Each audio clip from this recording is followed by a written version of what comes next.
Here we go, Beermageddon, day 1, 2013. I'm joined with Incassum. How you guys doing? Yeah, Good, right. yeah. Awesome. You were on the stage about 45 minutes ago, something like that? That's right, yeah. How was it out there? It's pretty cool, Yeah, enjoyed it. Good crowd. Really Yeah, great crowd. very Lights loud. were cool. The lights were awesome. Especially like when I look at the Strubon, just as I've got to play something technical, like, oh, cheers for that. I must admit, it was quite warm, so I was at the front taking photographs. So, yeah, I was this side of the lights, but I still had the sheer heat. Tell us a bit about yourselves. How were you guys formed? Well, No, go on. we all went to university in Salford and met there, and as part of the course, with the exception of Joe, who joined a few years later. We all sort of started jamming together, and then kind of formed a band around that. Yeah, it's part of there's like a university module where we needed to form like a band or an ensemble, and met Rue and Charlene and the original guitar player through them. Jim left about a year or two later, then we found him. Just rummaging around your bins. You'll do. Yeah, Chris joined, then a few years later, Joseph in the corner. I joined a few years later. Completed.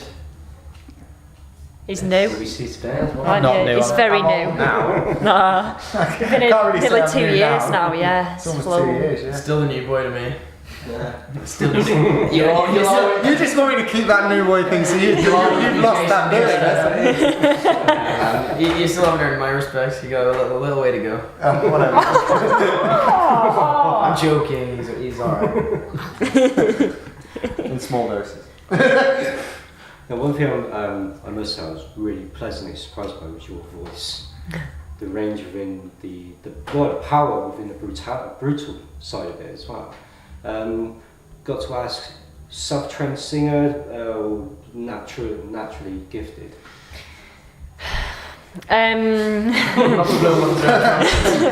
Well, firstly, thank you. But yeah, the growling, very much, I've trained myself to do that. I did sing for years before I started university, but when I started university, I was being taught by an opera singer, because we each had, we had to pick which instrument was going to be our focus for the course, and so I picked my voice. So, they gave me a tutor for my voice then. And she really helped, because I do quite a lot of classical singing. I still go to her, and I like doing that side of it as well. So I think it's good, because otherwise, you're going to lose your range if you're just shouting all the time and using your lower, range, which I do quite a lot in the band. So little fly joining in the interview, moment of fame. So but yeah, that's basically it. So I have had some help, but yeah, with the growling, it's all been me, training myself. So. Excellent. So is that's one of the things which I sort of like, especially I hate to use the word which the genre plays, femme metal, but it's female-fronted rock bands. Yeah. Especially with the ladies with your range as well, they're very operatic, sort of trained, which gives them a different sort of scale as well. Because with the blokes, they can really dive deep within the bass, but obviously the octaves within the female vocal is completely different to us guys. So I guess the operatic, that's where you get the scales from. Yeah. You certainly developed it over the years, it's not started off, Charlene's voice was, I guess it was kind of just about a mid-range female growl, but I think over the years it's developed. Yeah, the range on the screams. Go low to mid to highs. Yeah. It's definitely developed. Definitely The first time I polished and conviction. absolutely, because whenever I watched you guys before I was even in the band, like, you could scream, but it was kind of like within one band, and now it's just the full palette. Yeah. It's cool. People do say, like, how do you do the screaming and go into the singing? It's like, well, to me, it all comes from the same place anyway. You don't do a scream from your throat, but you sing from here. It all should be from here. Yeah. So I say, well, it doesn't really. There's no difference if you're screaming or you're singing. It's all coming. The noise is coming from the same place anyway. So that's, they say, well, how do you do it? Well, I don't know, I just do, you know, because you know, I'm nowhere it's supposed to come from, nowhere to project my voice, so it doesn't matter if I'm singing or screaming, really. So, but yeah, my singing teacher did help me with that a lot, you know, how to lower the larynx and open your throat and everything else. And some vocalists sit there and go, what do you mean?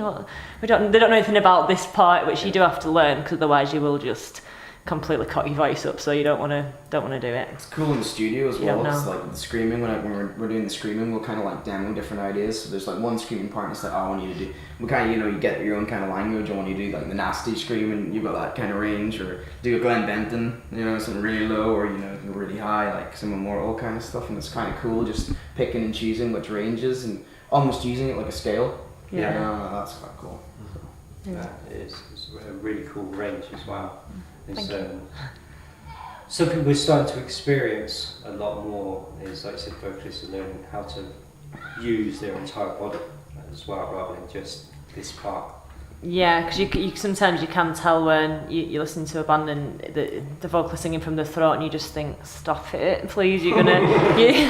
It's horrible, because you know, halfway through the set you can tell they're struggling and they're losing the voice, and the neck's tensing up, and you're thinking, oh God, you're not gonna have a voice for very long, you know. So I think if anyone's doing it and the throat's bleeding after they come off, they need to get some help, really, or you know, watch some kind of vocal videos online to help them out, because it's a bit dangerous to do it if you don't know what you're doing, because it's obviously it's like you're coughing or you're just shouting, and then you think, oh, you know, it hurts. So yeah.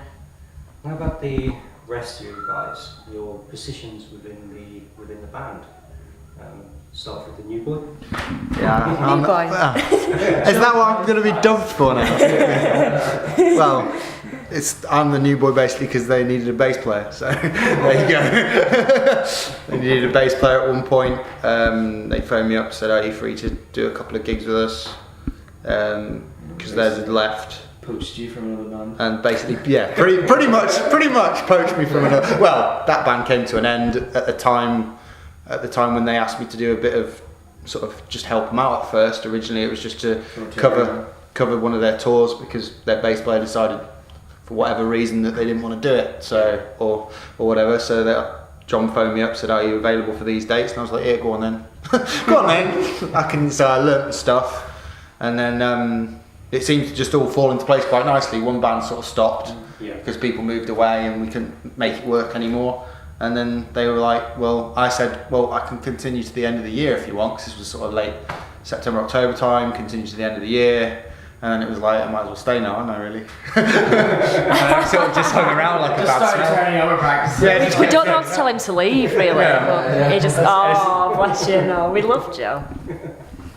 So that's how I ended up. But no, I've enjoyed it ever since and done some real achievements with the band, releasing an album and being on Rocksetter, and all the things I've done since with the band has been very exciting and really sort of, as a musician, has moved me forward as a musician. So it's been really good experience.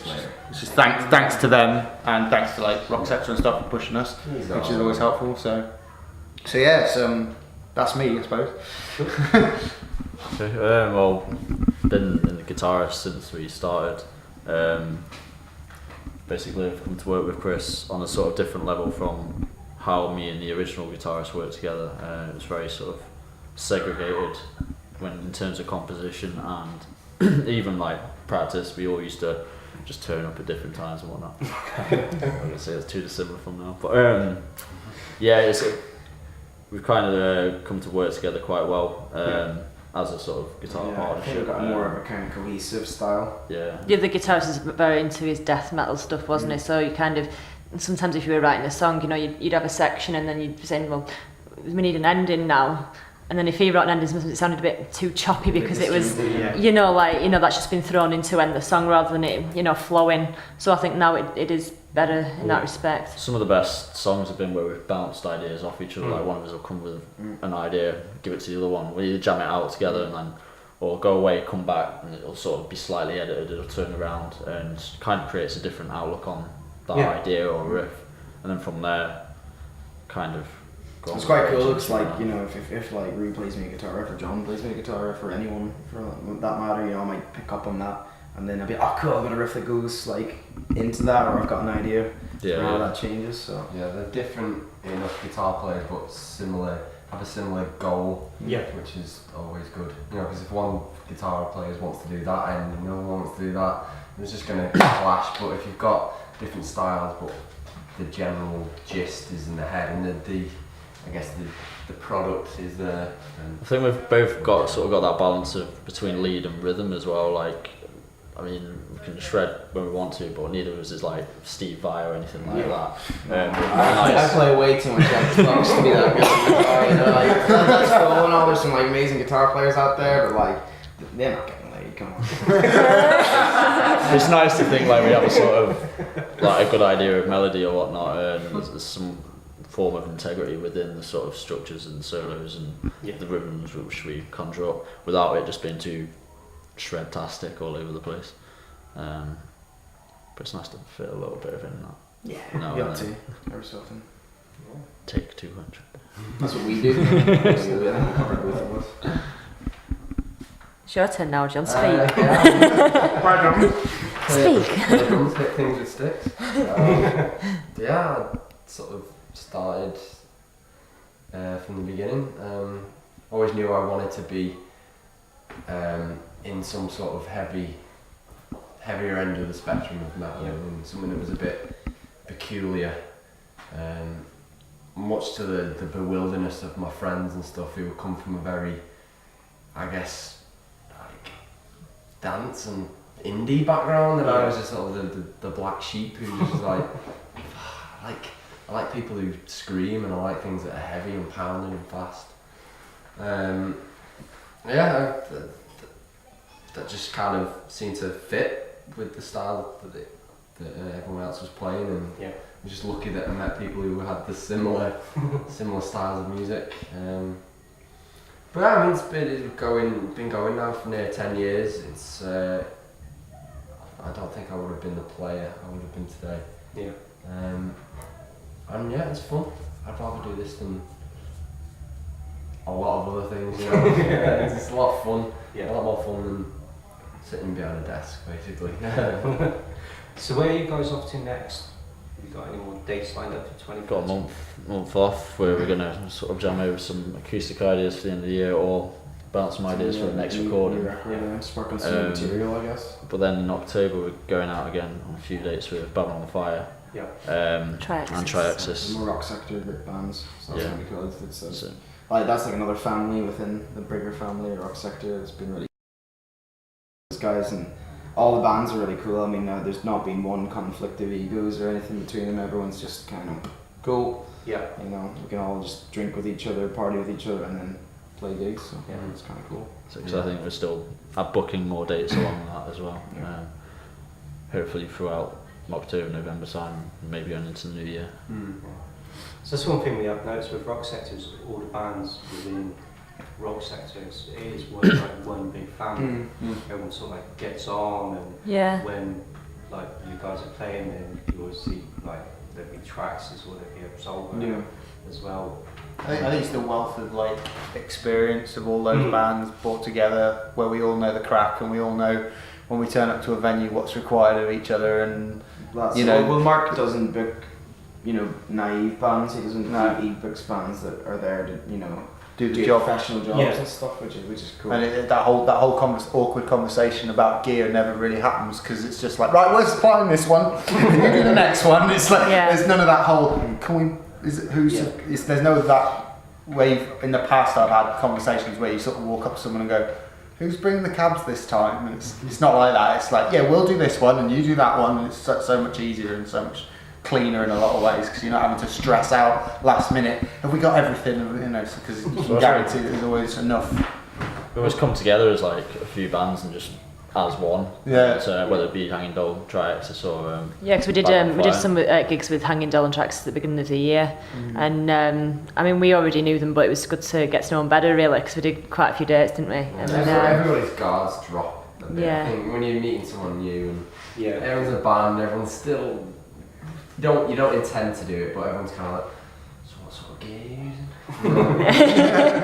What's that symbol? and then you speak, and then it's just like, oh, right, fair enough. The other thing, the kind of like quality of the rock sector bands as well is like it always pushes. I think pushes me, and I'm sure the rest of the guys to like play well, because you know those guys can play. You know, so if you're sharing a bill with them, you know you want to be on the top of your game. And what also is nice is the diversity. I mean, I'd say we're probably like the heaviest band on rock sector, because the most kind of extreme metal band. But you know, we can fit in a bill with Triaxis or Hanging Doll, and we did that quite well, I thought. You know, and it's nice to have that diversity actually, where it's not just 3 clones of the same band. Like all these bands just sound like this. You know, so. There was something for everyone there, though, wasn't there? Because it was like, you know, Hanging Dog got like a gothic style, really, and then you know we're the heavy like growling type style, and then you've got Triaxis, who it's like female from Stein Mage, everyone calls them, you know. So I think that, you know, all the gigs went down really well because there was something for everybody there. You know. So the people who were into the heavier stuff obviously liked us, and people who like, you know, the power metal and everything, you know. So it was. I think it went really well every gig. So we do want to do that again. We were saying, weren't we? So yeah. Okay, band fantasy question time. Obviously you played Beermageddon tonight. You've got another tour sort of coming up. But if you could play in any venue, anywhere in the world, you are the main headline act, where would it be, and who would you have supporting you? That's a fucking mad. The Budokai in Japan, man. Oh, you nicked it! Madison Square Garden. Definitely Madison Square Garden, you know. Like, Lamb of God supporting or Metallica supporting. I want Metallica to support us, that'd be great. No, Lars, you're not allowed to use our kit. You bring your breakables, Lars. Well, why then can you, mate?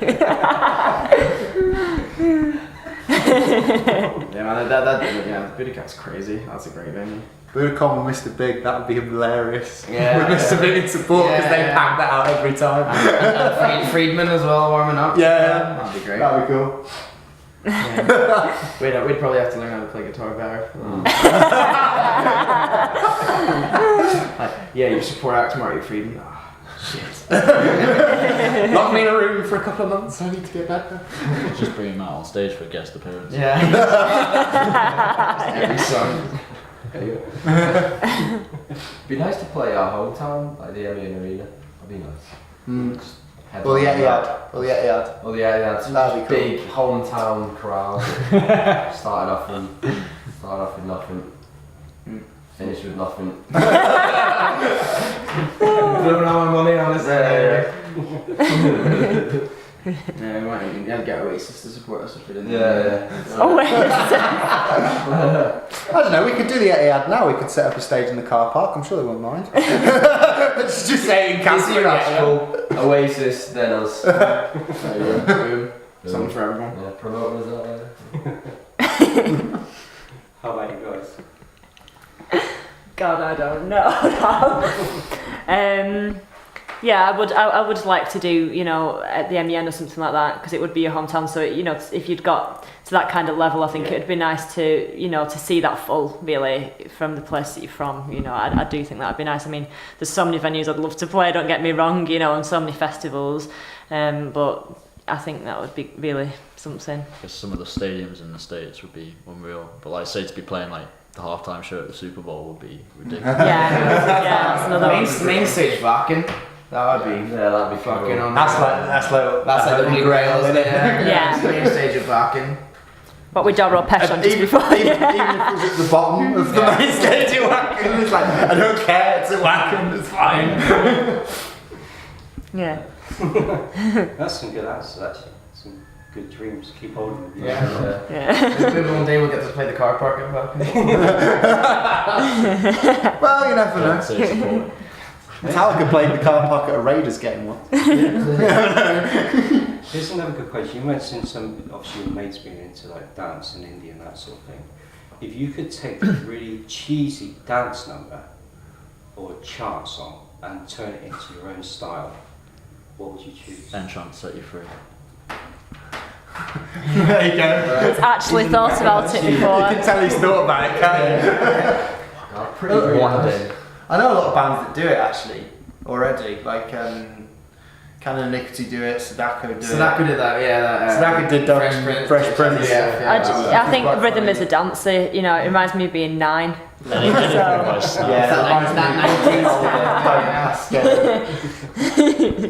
Reminds me a bit about 13. That's not happening. I think the music behind those Snap tunes is absolutely amazing. Hadaway, What Is Love? That'd be a good one. Baby Don't Hurt Me. What is love? Yeah, baby don't hurt me. No. I'll sit out on that one. Side project then. I'll play with brushes. Deserts Miss the Rain, that'd be interesting. God, you're really showing it. We're not doing it. A different side to what we listen to.